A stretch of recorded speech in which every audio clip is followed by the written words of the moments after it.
కానీ మీరు స్టేట్మెంట్ ఇస్తే ఎట్లా రాష్ట్రం ప్రశాంతంగా ఉందని చాలా నియోజకవర్గాల్లో కొన్ని ఇష్యూస్ నడుస్తూ ఉన్నాయి, ఇబ్బందులు నడుస్తూ ఉన్నాయి అన్న. ప్రపంచం చాలా పెద్దదన్న, అన్ని చూస్తూ ఉండలేము.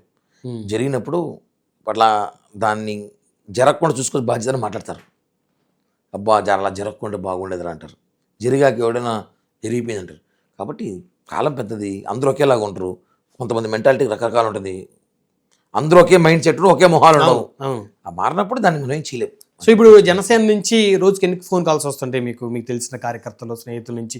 తిరుపతిలో దర్శనాలు కావాలి, రూములు కావాలని ఫ్లోట్ బాగా ఎక్కువ ఉంటుంది కదా? బ్రహ్మాండంగా ఉంటుంది. టీటీడీ చైర్మన్ గారికి ఎక్కువ నా ఫోన్ నాకే వస్తాయి అనుకుంటా. మరి ఎలా వాళ్ళందరికీ ఎలా హెల్ప్ చేయగలుగుతారు? ఏదో అవకాశం ఉంటే చెప్తా. ఇలా దారి శ్రీవాణి టికెట్ తీసుకోండి, పొద్దున్న లైన్లో వెళ్ళండి, 300 రూపాయల టికెట్లు తీసుకుని ఆన్లైన్లో, లేదా మీ ఎమ్మెల్యే లెటర్ తెచ్చుకోండి, లేదంటే ఎవరితో ఫోన్ చేయించుకోండి, చెప్పించుకోండి అని చెప్తా. సలహాలు ఇవ్వగలుగుతాను మంచిగా. ఏదో అవకాశం ఉంటే 2 రూమ్లో కొండపైన ఫ్రెండ్స్ ఉంటారు, ఎంప్లాయీస్ ఉన్నారు, బంధువులు. తిరుపతిలో ఉన్నాను, టీటీడీ మీద అనేక విషయాలు ఫైట్ చేస్తాను కాబట్టి ఓ ఎంప్లాయీస్ ఫోన్ చేసి ఒక రూమ్ ఇవ్వండి మా వాడికి, ఏదో అవకాశం ఒక రూమ్ ఇవ్వండి, ఏదో ఒక 4 లడ్లు ఇవ్వండి వాడికి అని చెప్పగలుగుతాను. అంతేగాని నేను వాళ్ళు అడిగారని చెప్పి మనం చేయలేము, మన వల్ల కాదు, రిస్క్ అది. నాకు పవర్ వస్తే నా పవర్లో ఏమైనా ఉంటే కొంచెం చేయగలుగుతాం వాళ్ళకి, అంతేగా. కాబట్టి మనం చేయలేము. ఎవరు అడిగితే కూడా ఏమో రూమ్ వస్తాం, హైదరాబాద్ నుంచి 100 మంది ఫోన్లు చేస్తారు, చాలా ఫ్రెండ్స్ ఉన్నారు, రకరకాల బంధువులు ఉన్నారు. తిరుపతికి వస్తున్నాము మా వాళ్ళు, మళ్ళీ ఏం చెప్తారు, తిరుపతిలో మా కిరణ్ రాయలు ఉన్నాడు, మాకేం బాగుంటారు, ఫోన్ చేస్తారు, ఏం మా కిరణ్ రాయలు తిరుపతిలో ఉన్నాము, రేపు మార్నింగ్ వెంటనే వస్తున్నాం. కొంతమంది వచ్చేసాము, తిరుపతిలో ఉన్నాము, వెయిట్ చేస్తున్నాము, బస్ స్టాండ్ దగ్గర ఉన్నాము, కొండకు పోతాను, రూమ్ చెప్తావా, కుదరవు. ఇదన్నీ జగన్ ప్రభుత్వం కాదు, ఇక్కడ సిస్టమేటిక్. టీటీడీ చైర్మన్ గా రోజుకి 40 నుంచి 50 టికెట్లు పెట్టట్లేదు, అయినా లోపలగా నేను పెట్టట్లేదు బాబుని అడగతనేసి. అంతేగా. బోర్డు మెంబర్లు అట్టే ఉన్నారు, ఎవరు కూడా లిమిట్ క్రాస్ చేయట్లే, ఎవరు కోటాలు వాళ్ళు పెట్టుకుంటారు. సామాన్య భక్తులకు చాలా ప్రియారిటీ ఇస్తుంది గవర్నమెంట్. కాబట్టి ఈ టైంలో ఎవరు నాకు ఫోన్ చాలా వస్తాయి, అన్నీ కొత్త నాకేమో సేవ్ నెంబర్లు అంటే ఎత్తుతా, బ్రహ్మనాయుడు గారు చేస్తున్నాడు, ఏదో చేస్తాడు, ఏం చెప్పన్నా అంటే ఏదో నాకు కొంచెం పని ఉందంటే చూస్తే అవకాశం ఉంటే చేసి పెడతానా, లేదంటే టికెట్లు తెచ్చుకోమని చెప్పండి, ఫ్లైట్ బుక్ చేసుకోమని చెప్పండి, ఎయిర్పోర్ట్లో 200 టికెట్లు ఇస్తారు, కొండపైన 1000 టికెట్లు ఇస్తారు. ఇంకా అవసరమైతే నేను చైర్మన్ గారితో మాట్లాడి మనం ఏదైనా 2-3 టికెట్లు పెంచమని అడుగుతాం. జీవోలో పెట్టండి సార్, బోర్డులో పెట్టండి అంటాం, కానీ మన చేతుల్లో పవర్ లేదన్న.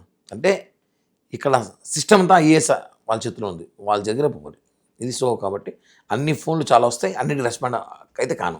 కానీ ఎవరికైనా సమస్యను జనసైనికుడు వస్తే మాత్రం ఓకే 100% చెప్తున్నా, నేరుగా పోతా. చాలా ఇష్యూస్ పోయినా ఇలా, నాట్ ఓన్లీ తిరుపతి, ఎంటైర్ జిల్లా, చిత్తూరు నేను జిల్లాల పేరు కూడా చెప్పని వదిలేసింది. ఇక అలా ఆ పక్క జిల్లా వాళ్ళు బాధపడతారు నాయకులు, వీడు మా జిల్లాలో ఎందుకు వచ్చారా. ఇలా సమస్య ఉన్నప్పుడు పోతా, నా అయిన సాయం చేస్తా, ఆడవాళ్ళతో మాట్లాడతా, ఆడ మా ఫ్రెండ్స్ ఎవరు వాళ్ళకి చెప్తా హెల్ప్ చేయమని చెప్పి. చెల్లిగా రాయలసీమ అంటే తిరిగిన, ఆల్మోస్ట్ అన్ని జిల్లా తిరిగా అన్నా. ఎందుకంటే మొదటి నుంచి ఉన్న వ్యక్తులు మేము, పార్టీలో మధ్యలో వచ్చిన వాళ్ళం కాదు, అధికారం వచ్చిన వాళ్ళం కాదు. అవును, అధికారం కోసం ఫైట్ చేసిన వాళ్ళం మేము, కాబట్టి మాకే పవర్ ఉంటుంది. సో అందరికి ఎవరికి సమస్య వచ్చినా జనసేన వాళ్ళకి ఆల్మోస్ట్ వాళ్ళు నా వల్ల ఏం కాబట్టి నేను పలుకుతా వాళ్ళందరికీ కూడా. చివరగా ఇంకా ఈ 3.5 సంవత్సరాల ప్రభుత్వంలో కిరణ్ రాయల్ గారిని నామినేటెడ్ పదవిలో చూడొచ్చా? 100% చూడొచ్చు. ఇది కాన్ఫిడెన్సా, ఓవర్ కాన్ఫిడెన్సా? నెక్స్ట్ డిబేట్ పదవి వచ్చినాక ఫస్ట్ డిబేట్ మితం చేస్తా. అవునా? మీకు అర్థం కాలేదా? కాన్ఫిడెన్స్. ఎందుకంటే పవన్ కళ్యాణ్ గారి ప్రజల మీద నమ్మకం ఉంది, ప్రజలు నాకు ఈసారి ఓటేసి గెలిపిస్తారని.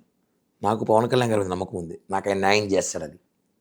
ఎందుకంటే నేను పడిన కష్టం, నేను పడిన బాధ అని తెలుసు. రోజా నన్ను షార్ట్స్తో చెప్పులు లేకుండా అరెస్ట్ చేయించినప్పుడు పవన్ కళ్యాణ్ గారు మంగళగిరి ఆఫీస్లో పక్కకి తీసుకెళ్ళి నా పైన చేసిన వీడియో ఉంది. ఇంకా ఆ వీడియో మీకు ఇస్తా, మీరు టెలికాస్ట్ చేసుకునేసి ఇస్తా, స్పెషల్ వీడియో అది. పైకి చేసేలా నాతో నిన్ను అసెంబ్లీ తీసుకెళ్ళి అక్కడ రోజాలు తిట్టిస్తారా అన్నాడు. మిస్ అయినది, కానీ ఏదో ఒకరోజు పోతా అసెంబ్లీకి, ఖచ్చితంగా పోతాం. సో కాన్ఫిడెన్స్ ఇది. పవన్ కళ్యాణ్ గారిని ముఖ్యమంత్రిగా ఆయన క్యాబినెట్లో అసెంబ్లీలోకి ఉంటానని చూస్తానండి. ఆయన ముఖ్యమంత్రి, ఆయన క్యాబినెట్లో ఉంటా. ఏముందన్నా, దొంగలు డకాయిట్లే పోతున్నారు జగన్ గవర్నమెంట్లో, మంత్రులు అయిపోయి మేము పోలేమే, మేము ప్రజలు చేసాం కాబట్టి హ్యాపీగా వెళ్తాం. 100% నాకు న్యాయం చేసే బాధ్యత ఆయన తెలుసు, ఆయన తెలుసు ఏం చేయాలో ఖచ్చితంగా చేస్తాడు. 3.5 సంవత్సరంలో ఏం అద్భుతాలు జరగచ్చు రాజకీయాల్లో. ఓకే, కాబట్టి ప్రశాంతంగా హ్యాపీగా ఉన్నా, జనసేనలో ఉన్నా జనసేనతో ఉంటా. దయచేసి ఎవరు రూమర్ల మాటలు మీరు నమ్మకండి. మీరు అదే అంటారు కదా, నిజం నిర్భం లాంటి నిజం గడప దాటేలోపు అబద్ధం ప్రపంచం అంతా ఆ డైలాగ్ కాకుండా మీకు సూట్ అవుదేమో. కాబట్టి నేను ప్రశాంతంగా ఉన్నాను. నేను ఒకటే, నేను స్ట్రైట్గా మాట్లాడతాను కాబట్టి నచ్చదు చాలా మందికి. మనసులో ఏం పెట్టుకోను. అవును, ఇప్పుడు నన్ను ఒక వ్యక్తి ఫోన్ చేసి తిట్టాను మీరు నాకు చెప్పాలనుకోండి, మీ గురించి బయట ఒక వ్యక్తి మాట్లాడుతుంటే వెంటనే అడిగేస్తా, వీళ్ళంటే అడుగుతున్నాడు కొడతా అంతే. లేదు దెబ్బలు తింటా, మూడిట్లో ఏదో ఒకటి. వీని మనసులో టైం వచ్చినప్పుడు కొడదాంలే, వీని అప్పుడు అలా చేద్దాంలే అని ఆ రోజు వాడు కడుపు మీద కొట్టేసి వాడు బాధపడతా అంటే వాడి జరగాల్సిందని చెప్పను. అప్పటికప్పుడు ఏరా నన్ను ఇట్లా ఉంటా, ఏం నీ కథ, ఏమనుకుంటున్నావు నువ్వు, జాగ్రత్త. లేదంటే వాడు నాకన్నా బలవంతుడైతే అంటాను రా ఏమన్నా సరే మా టైం బాగాలేదు అంతే. అప్పటికప్పుడు అడిగేసి క్లియర్ ప్రశాంతం పడుకోవాలి అంతే. అదే మాదిరి పవన్ కళ్యాణ్ గారి ఇష్యూలో కూడా ఇప్పుడు మనం 4-5 రోజులు టీవీలో చూస్తుంటాం ఇష్యూస్, తెలుసు కదా. డైవర్ట్ చేశారు ఒక కేసుని తీసుకొచ్చి, పాపం ఒక అమ్మాయి సుగాలి ప్రీతి గారి ఇష్యూ చాలా దారుణం. దాని మీద నేను మాట్లాడాలి, నేను మాట్లాడతాను ఫ్యూచర్లో. అంటే ఆవిడకి న్యాయం చేయాల్సిన బాధ్యత జనసేనకు ఉంది ఖచ్చితంగా. చేశాం కదా సార్. నేను ఒకటి అడుగుతున్నా, కాంట్రవర్షియల్ కాదు కాబట్టి చెప్తున్నాను. సుగాలి ప్రీతి తల్లి గారు గుండెలపై చేసుకొని ఆ దేవుని చూస్తూ ఆయన నమ్మే దేవుడు, ఆయన ముఖ్య దేవుడు, ఒక దేవుడు ఉంటాడు కదా ఖచ్చితంగా. గుండెలపై చేసుకొని పవన్ కళ్యాణ్ అనే వ్యక్తి లేకపోతే ఆ సుగాలి ప్రీతి కేసు బయటకు వచ్చేది కాదు. ఆ అమ్మాయి ఎవరు తెలియదు అసలు. ఈ రోజు కూడా మాకు వాళ్ళ తల్లి పేరు తెలియదు, దేవుడితో నిజంగా తెలియదు. సుగాలి ప్రీతి అమ్మాయి అంటాం మేము కూడా. అవును, పార్వతి గారి మీరు చెప్తే తెలుస్తాను నాకు ఆ అమ్మాయి. అలాగే నాకు తెలిసి ఒకటే అన్న, మీరు నాకు కొంచెం తెలియదు అనుకుంటా, తెలుసు ఇద్దాం. జగన్ గవర్నమెంట్లో ఎంతమంది ఎస్సీ ఎస్టీలు మహిళలు చనిపోయినారో చనిపోలేదో నాకు తెలియదు, ఉన్నాయి చాలామంది ఉన్నాయి. ఎత్తాలి ఇన్సిడెంట్ జరిగా ఎత్తాలి. వాళ్ళందరికీ న్యాయం జరిగిందన్న, జరగలేదు. ఈ అమ్మాయికి ఎలా జరిగిందన్న? ఆ రోజు పవన్ కళ్యాణ్ గారి ఇష్యూని హైలైట్ మేమంతా వెళ్ళాం, హైలైట్ కాదు, అమ్మాయికి న్యాయం చేయమని చెప్పి 2 లక్షల మంది రోడ్డుపైకి వచ్చాము. పవన్ కళ్యాణ్ గారు వచ్చాకే కదా ఇష్యూ బయటకు వచ్చింది, national wide issue, national wide అయింది. జగన్ కూడా భయపడ్డాడు ఏదో చేయాలని చెప్పి. ఆయన గవర్నమెంట్లో ఉన్నాడు కాబట్టి ఆ రోజు 5 ఎకరాల భూమి ఇచ్చినాను, 5 సెంట్ల భూమి ఆయన ఇచ్చేది, నేను నాకు ప్రభుత్వం ఇస్తా. అవును, జగన్ ఏంది ఇచ్చేది? జగన్ సొంత డబ్బులు కాదు, జగన్ ఇంట్లో తాడేపల్లి ప్యాలెస్ నుంచి ఇచ్చినాడా? ఏమీ లేదు కదా. అట్లా కాకపోయినా ప్రభుత్వం డబ్బులు ఇప్పించింది ఎవరు? ముఖ్యమంత్రిగా ఆయన ఇవ్వాలి, డిసిషన్ తీసుకోవడం కూడా దాన్ని కూడా అప్రిషియేట్ చేయాలి కదా. ఇవ్వాలి, ముఖ్యమంత్రి నువ్వు చెట్టు కింద ప్లేడర్ కాదు, ముఖ్యమంత్రి నువ్వు ఇవ్వాలి. రాష్ట్రంలో ఇంతమంది ఇష్యూ జరిగినప్పుడు ఒక అమ్మాయికి, ఒక దళిత అమ్మాయికి అన్యాయం జరిగినప్పుడు, సుగాలి ప్రీతి అమ్మాయికి ఆ ఇష్యూ నువ్వు న్యాయం చేయాలి, బాధ్యత నీది. అది నీకు అది గుర్తు చేసింది ఎవరు? జనసేన. న్యాయం చేయమని చెప్పింది ఎవరు? జనసేన. ఈరోజు ఆ అమ్మాయిని ఆయమని పాపం నేను ఆమె ఏం మాట్లాడాను కానీ వైసీపీ ట్రాప్లో పడిందేమో ఒక ఆలోచన. వైసీపీ వాళ్ళు ఏమైనా ఆమెని పెట్టుకొని పాపం ఆమె ఆలోచించుకుని, ఆమె గుండెల మీద చేసుకొని ఆమె దేవుని చూస్తూ పవన్ కళ్యాణ్ గారు అనే వ్యక్తి మనకి ఎంత చేశాడు, జనసేన పార్టీ జనసైనికులు మనకి ఎంత చేశారని ఆలోచించారు అంతే. ఊరికేదో వైసీపీ వాళ్ళు మాట్లాడిస్తారని మాట్లాడడం, వాళ్ళు ఏదో చెప్పారని చెప్పో కాదు.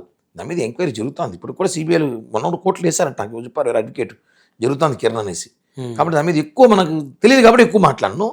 తెలిసి 2 విచారణ త్వరగా జరిగి విచారణకి అధికారులు సహకరించి వాస్తవాలని న్యాయస్థానం ముందు పెట్టి దోషులకి శిక్ష పడాలనేది ఆవిడ ప్రధానమైన అజెండా. అలా జరుగుతుందన్న.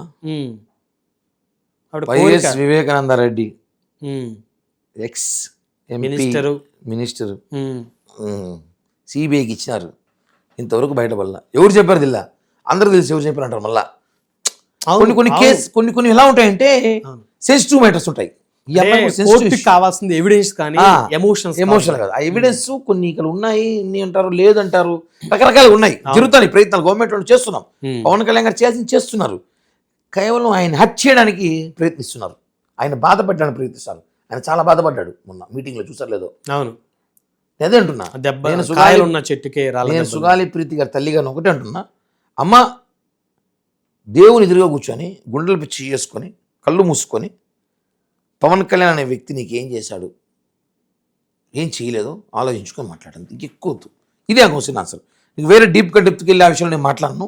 నాకు ఆ కేసులు సిబిఐ నాకు తెలియదు కాబట్టి ఐఎమ్ నాట్ ఎ లాయర్, నేను లా చేయలేదు కాబట్టి అది వాళ్ళు చూసుకుంటారు. బట్ ఒక జనసైనికుడిగా, ఒక ఆంధ్రప్రదేశ్ పౌరుడిగా ఈ ఇష్యూ చూస్తున్నాను కాబట్టి, ఆ రోజు 2 లక్షల మందిలో నేను కూడా ఉన్నాను కదా, నేను కూడా నడిచాను కాబట్టి చెప్తున్నా. సుగాలి ప్రీతి కోసం ఆ రోజు మీరు ఆలోచించాలి.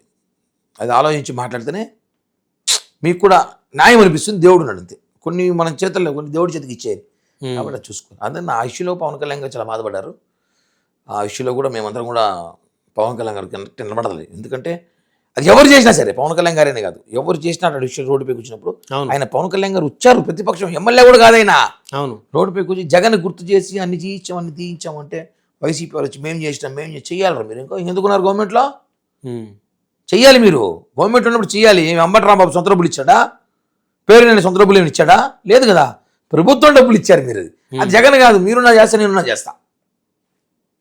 ఇది క్లియర్. ఈ విషయం తెలుసుకోవడం మంచిదండి, అంతేనా?